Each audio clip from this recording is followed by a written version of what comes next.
Nja wa kanitha wa SDA guku Nairobi ya gatagati arumiriri kanitha uyu magwikinyitie kuhunio na irio cia kiroho undu matekumenyaga ni ati matire kuhiriria thingo cia kanitha wao urio kurangiirwo ni maabithaa a borithi.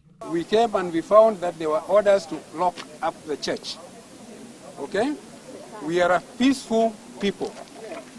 We have instituted mechanisms of addressing that issue. But in the meantime, to maintain peace and for the sake of our Lord that we are worshipping, we decided to have an alternative worship place. Marakara mambiriria gututhuka makigeria gwetha nja cia kiria kingituma kanitha utari ngumo ya bara urike mutondo-ini uyu. Don't take any photo. Why taking my photo? On issues that we have dealt with and we did not expect the turn of event of this morning.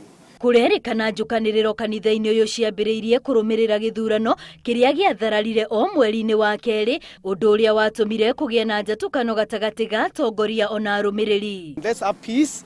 Let's keep calm and peace. We believe in God. We are Christians and we don't fight. It's very unfortunate actually what has happened, but we believe that it is going to come to an end to the glory of God.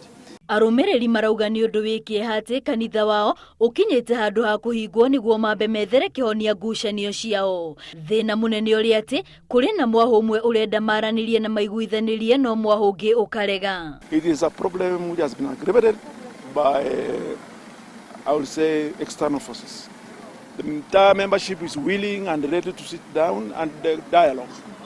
But there are people who are not willing to give that dialogue chance. Niguo muthenya wao wa thabatu ndukorire thi arumiriri kanitha uyu mahoeire thukuru-ini uria uri hakuhi na kanitha ucio. Ciuria riu ari kana muthenya wa thabatu wa kiumia twerekeire maundu magakorwo to muthi kana ngucanio ici ni igakorwo ciathira. Ngiribotera Inooro TV ritwa riakwa ni Wambui wa Macharia.